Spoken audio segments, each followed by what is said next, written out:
Bonjour, bonsoir. C'est en fonction du moment où vous nous recevez. Vous êtes sur TLR TV, notre chaîne d'information. Pour l'information médicale, vous y êtes. Merci, docteur.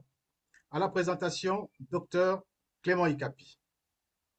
Avant de vous parler de traitement de ce jour, je voulais vous expliquer la subtile différence qui existe entre une maladie génétique et une maladie héréditaire. Une maladie héréditique, c'est un défaut. Savoir qu'une cellule, c'est comme une usine. Dans son fonctionnement, il peut avoir un défaut de fabrique de certaines pièces. Ce défaut peut être accidentel ou adaptatif pour que l'organisme s'adapte à certains changements extérieurs pour résister effectivement à de nouvelles agressions. C'est donc cette mutation accidentelle ou adaptative qu'on appelle maladie génétique au niveau de l'organisme. Elle peut ou ne pas s'exprimer ou alors peut ou ne pas être transmis à sa descendance. Par contre, une maladie héréditaire est une maladie qui est transmise des parents à leurs enfants.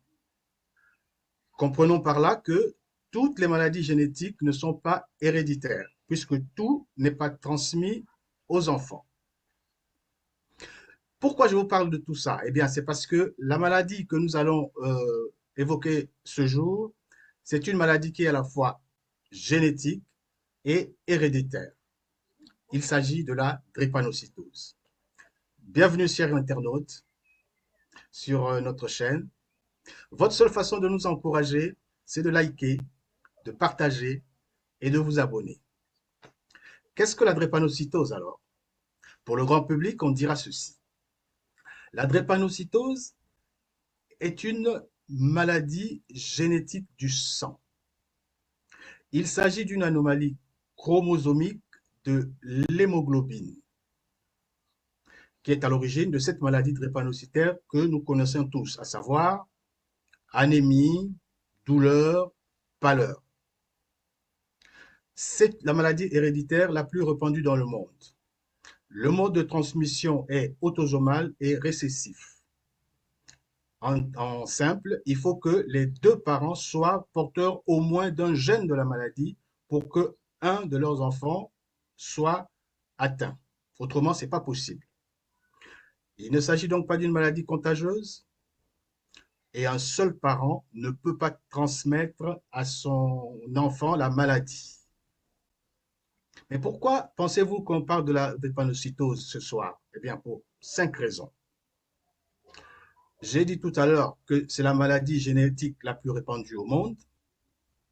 Le monde étant devenu un village planétaire, eh bien, la drépanocytose suit le mouvement des hommes. Puisqu'on retrouve à présent 300 000 naissances par an et 150 millions de drépanocytaires dans le monde. C'est donc un vrai problème de santé publique. Oui, c'est vrai, tous les continents ne sont pas logés à la même enseigne, mais bon. La deuxième raison, c'est que c'est une pathologie avant tout du sujet noir. Géographiquement, on le retrouve en Afrique noire, où les taux de prévalence varient entre 4 et 12% et peut atteindre plus dans les zones où les mariages consanguins sont habituels. On peut retrouver la drépanocytose aussi en Asie, en Amérique latine, comme dans le Brésil, et dans le pourtour méditerranéen vers la Grèce. Certains chercheurs pensent que la drépanocytose se situe souvent dans les zones où le paludisme est pandémique, parce que cette mutation chromosomique protégerait contre le paludisme, la malaria. Mais il s'agit beaucoup plus d'un constat que d'une étude documentée. La troisième raison, c'est que dans les pays pauvres, la drépanocytose est une source de déchirement dans les familles. Il y a des notions de stigmatisation, d'ostracisation des familles, des enfants, décrochage scolaire des enfants parce que la scolarisation est très compliquée et la socialisation encore moins. Les parents par ailleurs, à leur niveau, se sentent coupables pour avoir transmis la maladie à leurs enfants. Ils sont mal assistés ou pas du tout assistés, ni par l'État, ni par la société. Certains sont même rejetés. Cette situation désorganise la cohésion donc de toute une famille. Enfin, je parle de la drépanocytose pour attirer l'attention de tous, en particulier les gouvernants, les sociétés savantes, les sociétés non gouvernementales, pour prendre au sérieux cette pathologie afin de mettre en place des centres spécialisés afin de bien prendre en charge ces patients et organiser des formations pour inciter aussi les donateurs à regarder un peu cette maladie. Maintenant, avant de vous parler du globule rouge malade, je voulais vous parler du sang d'abord. Comment se compose-t-il? Le sang est considéré comme un tissu au même titre que le cœur, le foie, les reins, etc., le poumon. La seule différence est qu'il est liquide et peut atteindre toutes les zones de notre corps puisqu'il circule à travers des tuyaux qu'on appelle les vaisseaux sanguins et même les plus fins. Le sang a deux parties. Il y a une partie purement liquide qu'on appelle le plasma et une partie cellulaire. La partie liquide qu'est le plasma transporte des sels minéraux, des vitamines, des hormones et aussi du sucre. La partie cellulaire, elle, est constituée de trois types de cellules. Il y a des globules rouges ou hématies dont le rôle principal, c'est le transport de l'oxygène vers les cellules et récupère le gaz carbonique qui est rejeté vers l'extérieur via le poumon.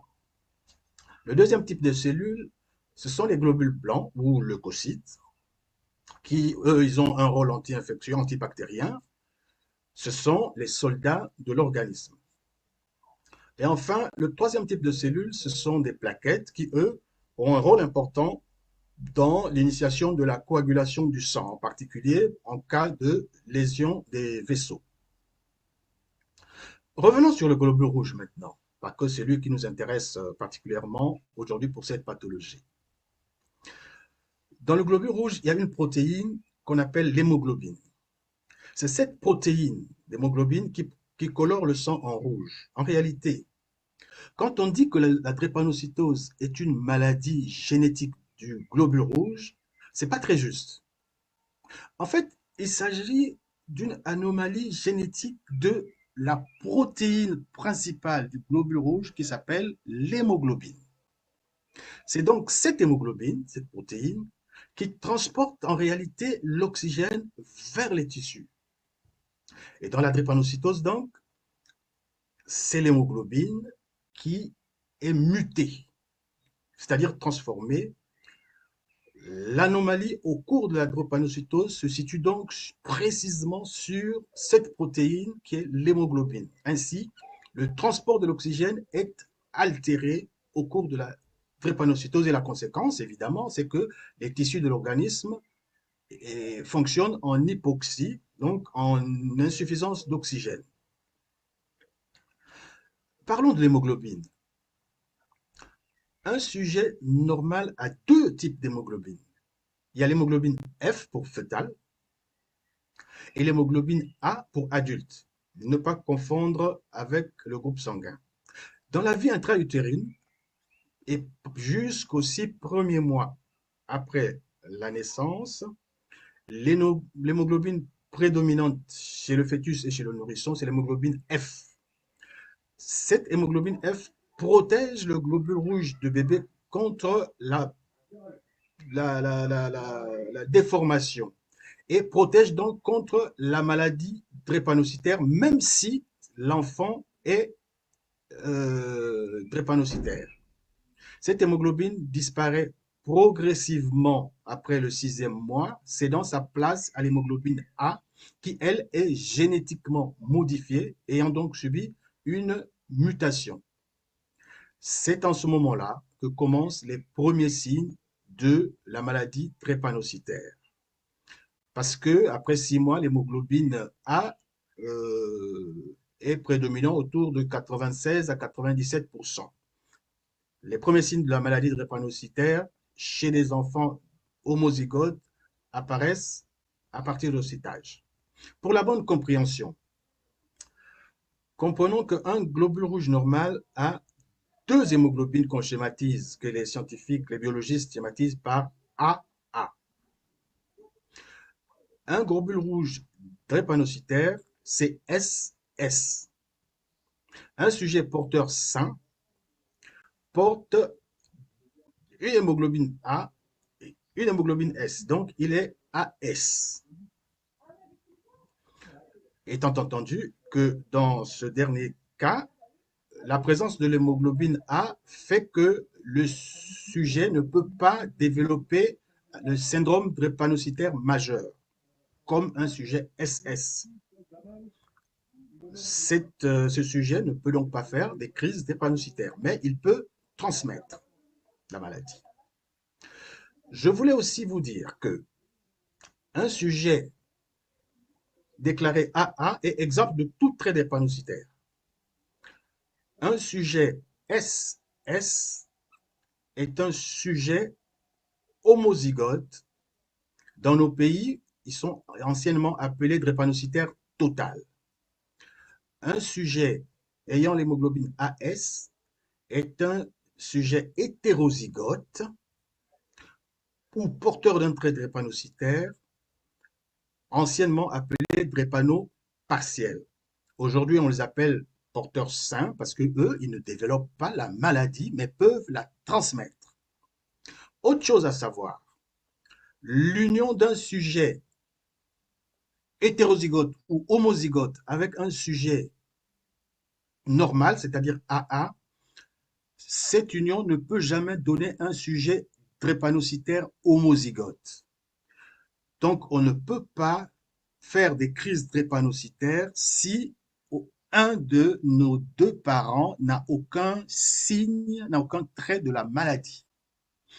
Mais cette union peut donner des porteurs sains. Une union entre deux sujets porteurs sains, c'est-à-dire AS et AS, ils ont 25% de chances de donner des enfants hétérozygotes, donc des enfants SS. Ces enfants peuvent faire des syndromes drépanocytaires majeurs.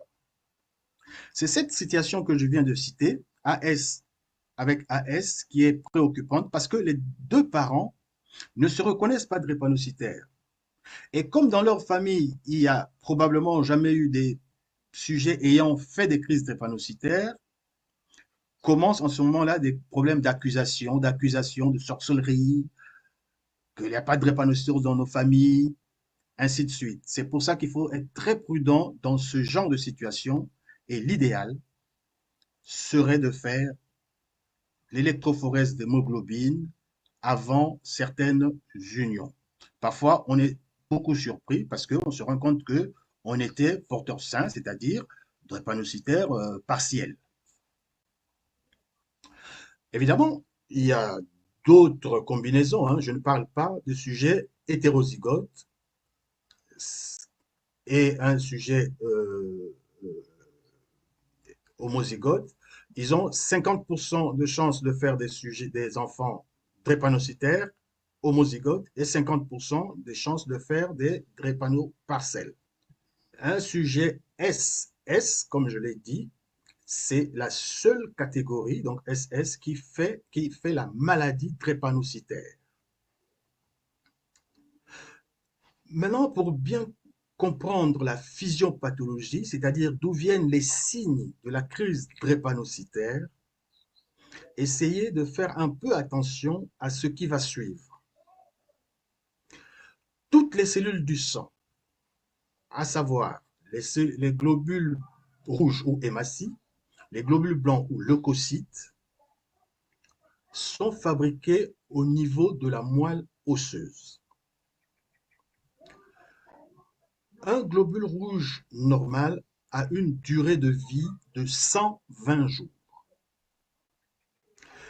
Alors qu'un globule rouge drépanocytaire, ou le drépanocyte, hein, c'est comme ça que ça s'appelle, n'a que 20 jours de vie dans l'organisme.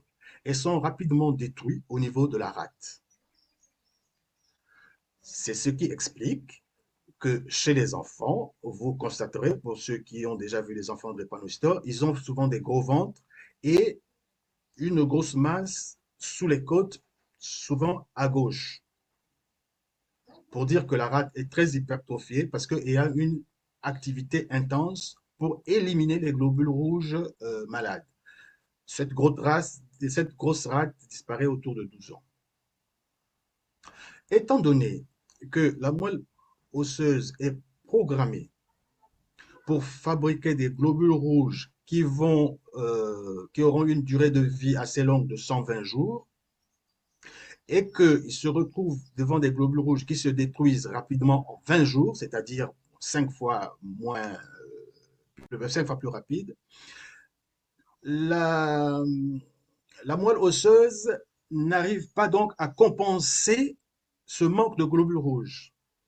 Le patient développe donc une forme d'anémie chronique, d'où le nom d'anémie falciforme donné à la drépanocytose. C'est-à-dire que l'offre étant inférieure à la demande en oxygène, eh bien, l'organisme du sujet drépanocytaire s'adapte et fonctionne donc en hypoxie chronique, c'est-à-dire en manque d'oxygène chronique.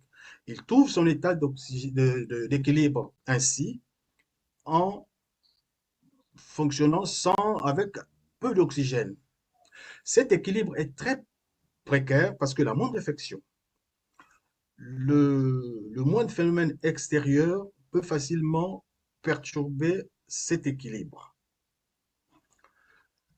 Ce que je ne vous ai pas dit plus haut en parlant du globule rouge, c'est que un globule rouge normal a une forme discoïde, avec une très grande plasticité qui lui permet de, de, de, de, de, de, de se déformer facilement et passer à travers des tout petits vaisseaux qu'on appelle les vénules ou les artérioles,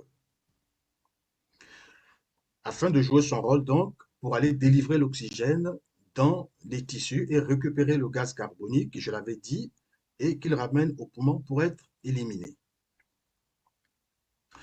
Il faut imaginer un globule rouge dans un vaisseau sanguin comme un chewing-gum mâché ou une pâte à modeler qui facilement prend des formes et d'autres pour essayer de passer afin de se retrouver dans les petits vaisseaux. Mais une hémoglobine malade, donc le drépanocyte, comme je l'ai dit, contrairement au globule rouge normal, le drépanocyte, dès l'instant où il perd son oxygène ou dans l'état de baisse de pression d'oxygène, il se déshydrate. Elle perd son élasticité plutôt, perd la plasticité, il se solidifie et ne peut donc pas, disons, se déplacer, nager facilement à travers les petits vaisseaux. Habituellement, il s'agglutine et provoque donc des blocages au niveau des articulations, qui donne des grosses douleurs. Et les articulations intéressées sont souvent les articulations du genou, du coude, des pieds, des mains et au niveau des extrémités. Ce qui provoque le syndrome pied-main, qui est une crise hyper douloureuse avec gonflement des membres dans la crise drépanocytaire. Cet effet d'occlusion peut entraîner d'autres problèmes comme des syndromes thoraciques aigus, des accidents vasculaires cérébraux, des syndromes thoraciques aigus. Le drépanocyte prend donc une forme de fossile ou forme de croissant. Cette forme ne lui permet pas de passer à travers les petits vaisseaux. C'est pour ça qu'il se bloque. À présent qu'on a vu le mécanisme de l'anémie, quels sont les signes d'une drépanocytose? En situation chronique, un drépanocytaire est souvent pâle, une jaunisse, souvent déshydraté, avec un retard staturo-pondéral, parce qu'il ne prend pas beaucoup de poids, il ne grandit pas beaucoup, ne grossit pas beaucoup, avec parfois un gros ventre, souvent très fatigué. Et effectivement, avec une anémie qui est le premier signe. Et en situation aiguë, il y a une aggravation de tous ces signes avec des douleurs intenses et des gonflements des articulations, douleurs de sternum, des épaules et euh, un syndrome vaso-occlusif qui aboutit à ce que j'ai appelé plus haut syndrome pied-main, qui est une douleur très intense et qui parfois est très rebelle à toute forme dentalgique. Ce qu'il faut savoir, que toute fièvre, toute manifestation, toute dyspnée, donc un essoufflement, chez un drépanocytaire, doit être considérée comme une alerte à une crise drépanocytaire jusqu'à preuve du contraire. Si ce n'est pas le cas de toute façon, sachez que cette nouvelle pathologie va impacter sur la maladie et la réveiller. Parce que le drépanocytaire lui-même a une très grosse fragilité aux infections et à toute modification physiologique sur son organisme. C'est ainsi que ce n'est pas la peine de trop insister sur les signes cliniques puisque les familles qui ont des drépanocytaires connaissent bien les signes de la drépanocytose et les drépanocytaires connaissent les signes de leur maladie. Le plus important, c'est savoir comment éviter de faire des crises drépanocytaires. Comment éviter afin toute situation qui entraîne une hypoxie, c'est-à-dire une baisse d'oxygène. Donc, il faut éviter les hautes altitudes, les montagnes, la fièvre, la déshydratation, le drépanocytaire doit beaucoup boire, de l'acidose, les habits serrés, c'est important, les baignades en eau froide, les changements brusques de température, et des efforts prolongés et ou excessifs, et tous les facteurs qui rendent le sang moins fluide, dont des transfusions excessives paradoxalement. Alors, maintenant qu'on a les signes, comment on traite la drépanocytaire, la drépanocytose? On ne va pas insister dessus hein, parce que ce n'est pas le but. Le traitement, il faut le savoir, c'est en gros la prévention de tous les facteurs qui entraînent le syndrome drépanocytaire aigu. C'est-à-dire éviter les efforts, éviter bien se protéger contre le froid et prévenir les infections. Le traitement, eh bien, c'est aussi traiter la douleur en commençant par les médicaments les plus simples et pour monter progressivement en palier. Le traitement, c'est aussi l'oxygénothérapie. Je vous ai dit, le but du globule rouge, c'est apporter l'oxygène. Et enfin, on traite au cas par cas les symptômes qui apparaissent. Le traitement, c'est aussi les inducteurs de l'hémoglobine F, parce que l'hémoglobine F protège contre la drépanocytose. Il y a aussi des échanges transfusionnels. Il existe deux types de traitements. Il y a la greffe osseuse, la greffe de la moelle osseuse, pardon, et la thérapie génique, qui sont les deux traitements curatifs sur lesquels je ne vais pas insister parce que c'est un problème de spécialiste. Dans tous les cas, il faut un conseil génétique. Il faut faire des dépistages anténatales. Enfin, pour éviter la drépanocytose, il faut éviter les mariages consanguins. Tout drépanocytaire devait aussi être vacciné contre les hépatites, le méningocoque et l'hémophilus. Voilà ce que j'avais à vous dire ce soir pour la drépanocytose. Nous sommes à la fin de notre demi-heure de santé. J'espère vous avoir été utile sur ce sujet, qu'est la drépanocytose. Si vous avez aimé, comme je l'ai dit, likez, partagez et abonnez-vous. Si vous avez des questions, n'hésitez pas à nous écrire. Entre-temps, je vous dis, prenez soin de vous. Au revoir.